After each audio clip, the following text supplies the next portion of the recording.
Imagine standing alone in a world where everyone doubts you, where you're told you're too weak, too inexperienced, too naive. Now, imagine having the chance to prove them wrong. But deep inside, you're not sure you can. That was Bell Cranel's reality. And if we're honest, it's ours too. When you look at yourself in the mirror, what do you see?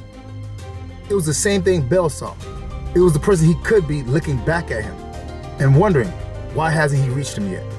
It was because of one enemy that he had to face. Bell's biggest enemy was never monsters in a dungeon. It was the voice inside his head telling him he wasn't good enough. That same voice that exists in all of us. We compare ourselves to others thinking, I'll never be as good as him. But what if I told you, being less experienced does not mean being less worthy? We all tell ourselves that people that accomplish greatness are different. They're special. But that's just an excuse we use to avoid the truth. What made Bell different wasn't raw talent. It was the ability to grow.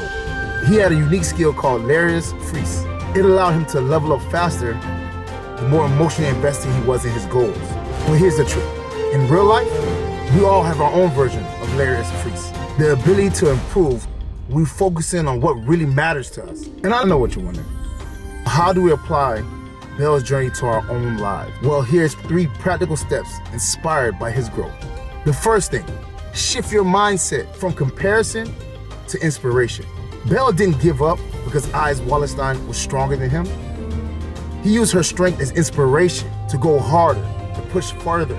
He used her strength as motivation. Instead of feeling discouraged by other people's success, study how they got there. Write down 3 people you admire and the habits they practice, and start applying one of them today. Another thing you can do, turn every failure into your training arc. Bell failed multiple times, but every defeat pushed him to train harder. The next time you face rejection, failure, or self-doubt, ask yourself, what can I learn from this? Write down one lesson and a small action you can take to improve. The third thing you can do is find yourself your Hestia. People that believe in you. The people you have around you really matter. They push you, they motivate you. They don't let you cheat yourself. Find you a group of people that will have your back. And be honest with you. Hestia never stopped believing in Bell, even when he doubted himself. So what you need to do is identify the people in your life that support you. If you don't have that yet, start building your own familia by surrounding yourself with positive influence. You can do this by reading positive books, gaining mentors, and even creating your own online community of people that will support you and push you to where you want to go and hold you accountable. You hold the controller to your mind and your emotions, because failure is a part of everyone's journey.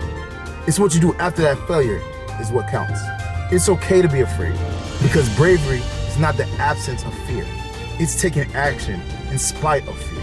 Bell's greatest transformation wasn't just physical, it was emotional, it was mental. He stopped chasing approval and started believing in himself. In that moment, that is the moment when he became truly powerful. The truth is, personal growth is not about proving people wrong. It's about proving yourself capable, proving yourself right. And that starts today with one step, one small action towards becoming the person that you were meant to be. So let me ask you, what's your next move? What I need you guys to do for Sanda Sensei is leave a comment below. What's one goal you're working towards? And what's the first step you're taking today? Let's grow together, step by step, like Bell Cranel did.